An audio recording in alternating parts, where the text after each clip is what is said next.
Hello! Welcome to my channel. Huwag kalimutan mag-subscribe, mag-likes at mag-share para updated kayo lagi sa bago kong i-upload na mga videos.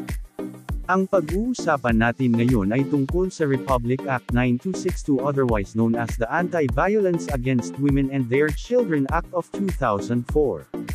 What is RA 9262 or the Anti-Violence Against Women and Their Children Act of 2004? Ano ang RA 9262 o ang Anti-Violence Against Women and Their Children Act of 2004?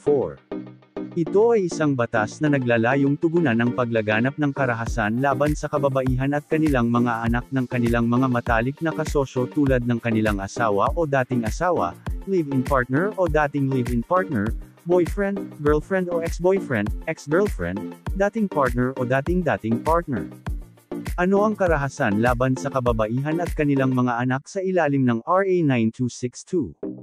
Ito ay tumutukoy sa anumang kilos o serye ng mga kilos na ginawa ng isang matalik na kapareha, asawa, dating asawa, live-in partner, boyfriend, girlfriend, fiancé, kung sino ang nakipagtalik, nakipag-date ang babae. Isa, laban sa isang babae na kanyang asawa, dating asawa.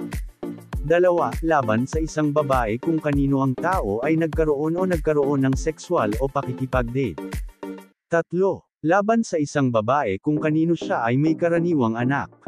Apat, laban sa kanyang anak lehetimo man o hindi lehetimo sa loob o wala ng tirahan ng pamilya.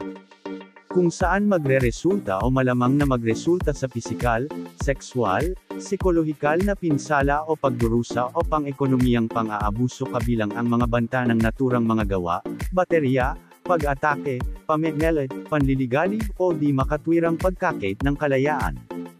Ano ang mga aksyon ng karahasan na sakop ng Republic Act 9262? Ang Republic Act 9262 ay sumasaklaw sa ilang mga gawa ng karahasan, na isa, pisikal na karahasan, mga kilos na kinabibilangan ng pinsala sa katawan o pisikal, baterya. Nagdudulot, nagbabanta, nagtatangkang magdulot ng pisikal na pinsala sa babae o sa kanyang anak. Dalawa, ilagay ang babae o ang kanyang anak sa takot sa napipintong pisikal na pinsala. Psikolohikal na karahasan, mga gawa o pagtanggal na nagdudulot o malamang na magdulot ng mental o emosyonal na pagdurusa ng biktima na kinabibilangan, ngunit hindi limitado sa mga sumusunod. Isa, pagkontrol o paghihigpit sa paggalaw o pag-uugali ng babae o ng kanyang anak. Dalawa, pagbabanta sa o aktwal na pagkakait sa babae o sa kanyang anak ng kustodiya o akses sa kanyang pamilya. Tatlo, pag-alis o pagbabanta na bawian ang babae o ang kanyang anak ng legal na karapatan. Apat, nagiging sanhi ng mental o emosyonal na paghihirap, pampublikong pangungutya o kahihiyan sa babae o sa kanyang anak, halimbawa paulit-ulit na pasalita at emosyonal na pang-aabuso, at pagtanggi ng suportang pinansyal o pag-iingat o mga menor de edad na bata o pagtanggi ng akses sa anak, mga anak ng babae. Pagbabanto o aktwal na pagdudulot ng pisikal na pananakit sa sarili para sa layuning kontrolin ang mga kilos o desisyon ng babae. Kabilang dito ang pagdudulot o pagpayag sa biktima na masaksihan ang pisikal, sexual o psikolohikal na pang-aabuso ng isang miyembro ng pamilya kung saan kabilang ang biktima, o saksihan ng pornography sa anumang anyo o saksihan ng mapang-abusong pinsala sa mga alagang hayop o sa labag sa batas o hindi ginustong pag-agaw ng karapatan sa kustodiya at o pagbisita ng mga karaniwang bata. Nagdudulot ng malaking emosyonal o psikolohikal na pagkabalisa sa babae o sa kanyang anak. Isa, pagstalk o pagsunod sa babae o sa kanyang anak sa mga pampubliko o pribadong lugar. Dalawa, sumilip sa bintana o nagtatagal sa labas ng tirahan o ang babae o ang kanyang anak.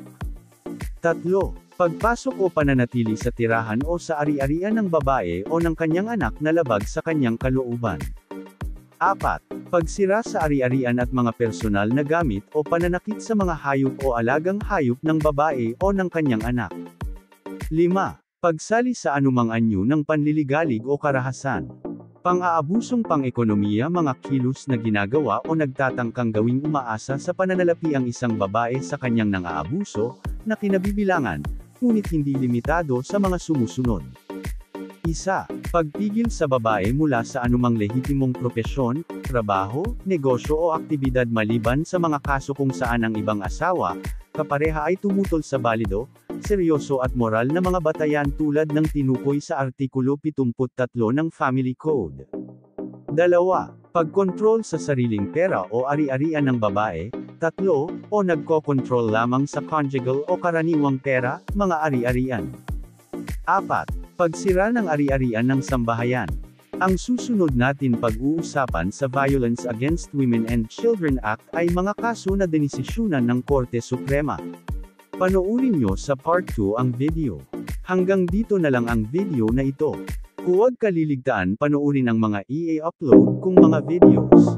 Mag-subscribe at mag-likes at i-share para updated ka palagi sa mga bagong videos na i-upload ko. Thank you for watching.